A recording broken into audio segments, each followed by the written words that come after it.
What will you do if you could control a whole village? What happens when power makes someone do bad things?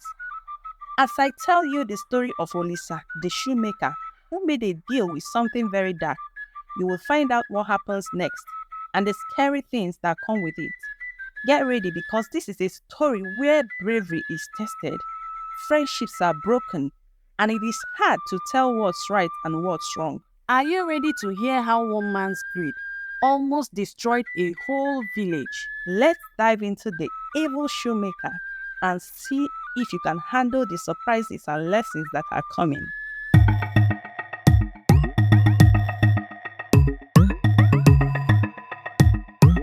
Long ago, in the peaceful village of Umuoma, there lived a shoemaker named Olisa. At first, Olisa was just like any other man in the village. He worked hard, made shoes, and sold them to make a living. But deep inside, Olisa was unhappy. He felt small and powerless, and he hated it. You see, Olisa had always been treated poorly by the villagers. When he was younger, they laughed at him because he was not as strong or as handsome as other boys. He was so fat that he couldn't wash all parts of his body properly. Because of this, he started emitting an offensive odor that made the villagers to run away from him. His only close friend was advised to stay away from him by the villagers, so he doesn't start smelling just like him. The village chiefs would ignore him and call him a dirty fat pig, and the rich men would mock his simple life. He stays awake all night, thinking of how to navigate life with all the maltreatments he receives from the villagers. Even when he became a shoemaker, people only came to him when they had no other choice, and they always tried to pay him less than he deserved. Olisa at one point thought of ending his life, but his mother came to his rescue. He was always depressed and never wanted to associate with the villagers anymore. The more Olisa was pushed around, the angrier he became. He felt rejected. As time went by, he began to dream of a day when he would be the one in control, the one everyone feared and respected. He wanted power, not just to make people notice him, but to make them suffer as he had suffered. He wanted to teach them a lesson they will never forget in a hurry. One day, while Olisa was working in his shop, a mysterious traveler came to the village. This traveler was old and wise, with eyes that seemed to see deep into people's soul. He saw the bitterness in Olisa's heart and knew what Olisa desired. "You wish to be powerful, don't you?" the traveler asked, his voice low and tempting. Olisa, startled by the man's words, nodded. "Yes, more than anything." The traveler smiled. "I can give you what you want, but it comes with a price." Without thinking twice, Olisa agreed. The traveler handed him an ancient dusty book with strange symbols on the cover. "This book holds the secret to power, but be warned, the more you use it, the darker your heart will become." Olisa didn't care about the warnings. All he saw was the chance to finally take revenge on those who had wronged him. He took the book and began to study it night and day. He learned the dark spells and incantations, each one filling his heart with more hatred and greed. As Olisa's power grew, he began to put his plan into action. He started by making special shoes for the village chiefs. These shoes were enchanted with spells that made anyone who wore them fall under Olisa's control. The once proud chiefs, who used to boss Olisa around, now worked in his farm like common laborers, plowing the land, planting crops, and harvesting under the scorching sun. But Olisa didn't stop there. He knew the rich men in the village were the ones who had treated him the worst, always looking down on him and mocking his simple life. So Oisa created more enchanted shoes and offered them to the wealthy men in the village. These men, eager to show off their new shoes, put them on without hesitation. As soon as they wore the shoe, their mind became foggy, and they couldn't think for themselves anymore. Oisa commanded them to serve him in his home, cooking his meals, cleaning his house, and doing all the chores he once had to do alone. The rich men who once had servants of their own were now reduced to being Olisa's personal slaves. He made sure to humiliate them as they did to him in the past. And then, Oisa did something even more terrible. When the rich men wanted to borrow money from him, Oisa demanded something precious in return: their wives. He would tell them, "You can have the money, but until you pay me back, your wife will stay with me as collateral." The rich men, desperate and under Olisa's spell, agreed, and soon their wives were taken away, forced to live in Olisa's house and serve him. Oisa had become the most powerful man in the village, but he still wasn't satisfied. He wanted more control, more fear, more suffering. He knew there was only one way to get it, and that was by using the mysterious book even more. The book had a strange power over Oisa. Every night, after the village had fallen asleep, Oisa would sit in his workshop, talking to the book as if it was a person. "What should I do next?" he would ask. And the book seemed to whisper answers back to him, telling him how to make his spell stronger and his control over the villagers tighter. One night, as Oisa was speaking to the book, it revealed to him a dark secret. There was a place deep in the forbidden forest where the ancient spirit of evil gathered. This spirit could give Oisa even more power, but only if he was willing to make terrible sacrifice. Oisa didn't hesitate. He left his shop and ventured into the forbidden forest. The trees were tall and twisted, their branches reaching out like clawed hands. The deeper Oisa went, the darker it became, until he could barely see. But he kept going, guided by the voice of the book that echoed in his mind. Finally, Oisa reached a clearing where a circle of stones stood, glowing with the eerie light. The spirits of the forest appeared before him, shadowy figures with eyes that burned like fire. "What do you seek, mortal?" the spirit asked, their voices cold and hollow. "I seek more power," Oisa replied, his voice trembling with a mix of fear and greed. "Then you must give us something in return," the spirit demanded. "Your soul." Olisa's heart pounded in his chest, but his desire for power was so strong that he agreed without hesitation. The spirit chanted in a language Oisa couldn't understand, and their air grew thick with dark energy. Oisa felt a cold shiver run down his spine, but he did not back away. As the ritual finished, Oisa felt a surge of power unlike anything he had ever experienced. He returned to the village with newfound strength, his eyes gleaming with dark ambition. The village chiefs continued to work in his field, and the rich men remained his slaves. But now, his control over them was even stronger. One day, a new group of visitors came to Umuoma. They were traders from a neighboring village, and they had heard about Olisa's magical shoes. They wanted to buy some for themselves. thinking they will be able to gain good fortune and success. Olisa, ever eager to expand his control, welcomed them warmly and offered them his finest enchanted shoes.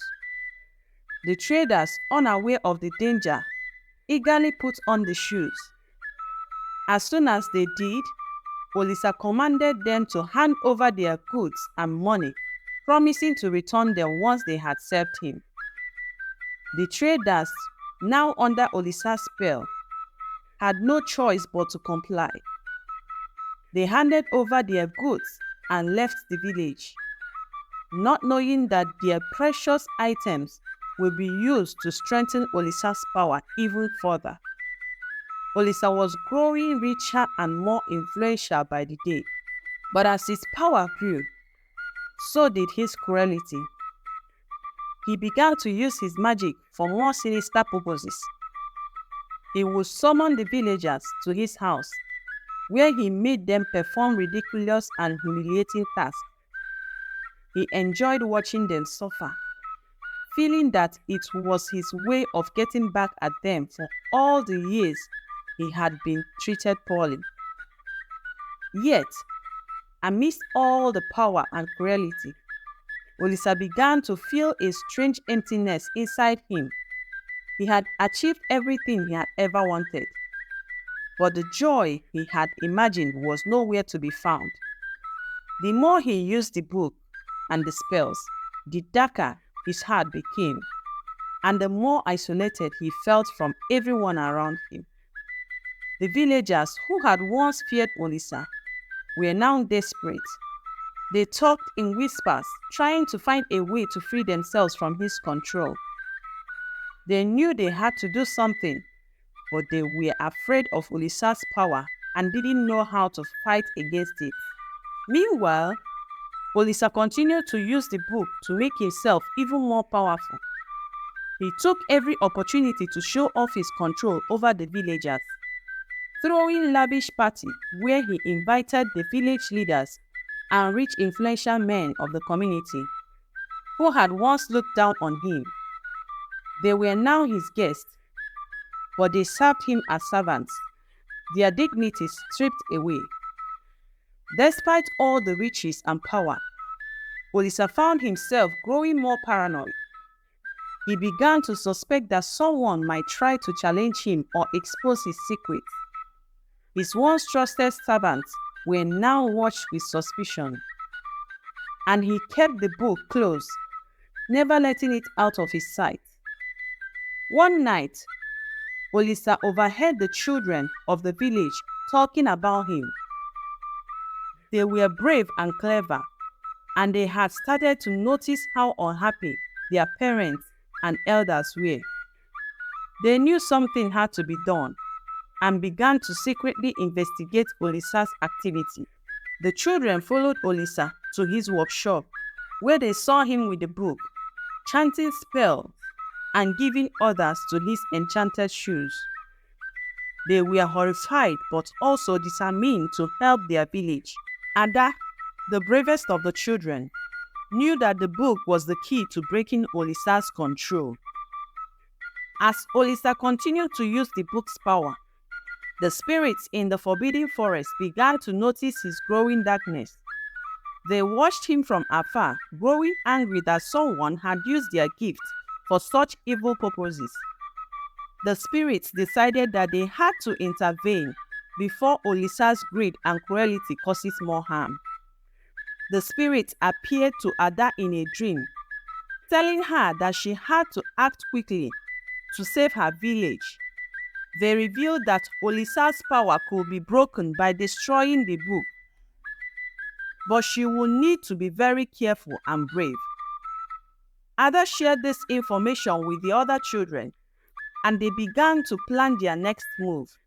They knew it wouldn't be easy, but they were determined to free their village from Olisa's evil grasp. They had already learned the hard way that true bravery means standing up to darkness, no matter how strong it may seem. And so, as the night fell over Onwoma, the children prepared for their daring mission to save their village from Olisa's tyranny. They knew that the fate of their home rested in their hands, and they were ready to face whatever challenges lay ahead.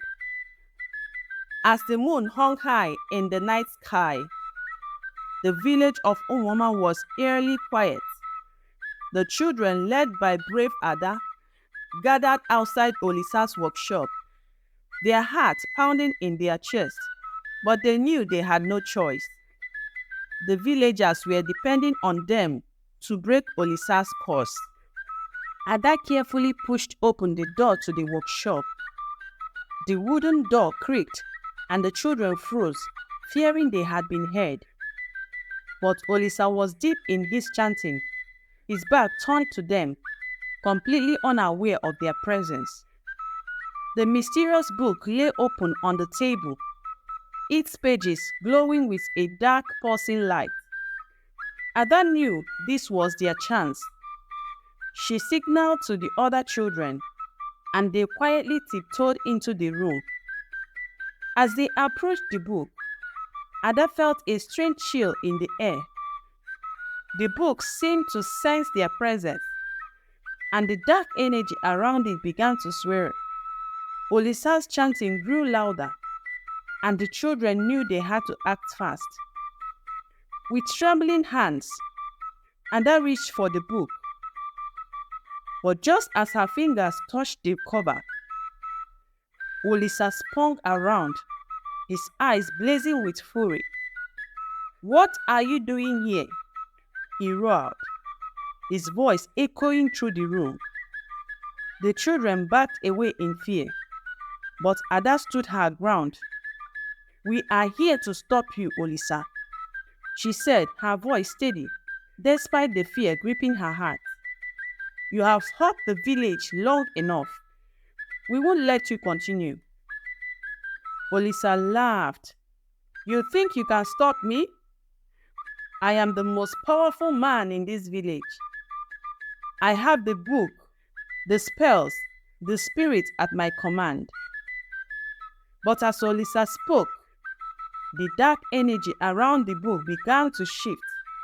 The spirits in the forbidden forest had grown tired of Olisa's misuse of their power.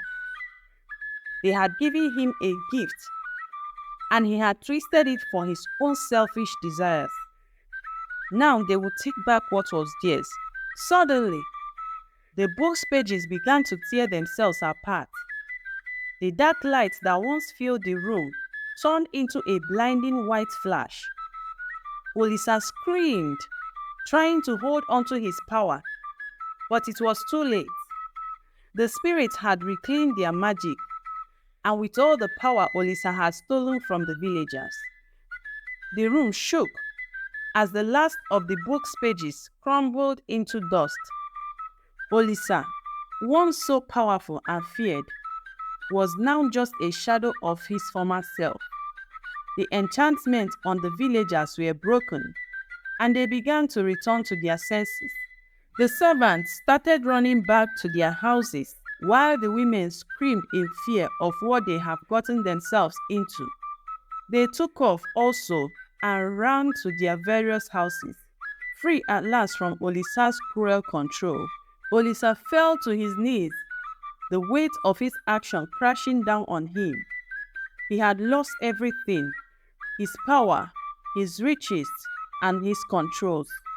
The villagers, no longer afraid, gathered around him, their faces filled with a mix of anger and pity. But before they could decide what to do with Olisa, Ada stepped forward. "We should forgive him," she said softly.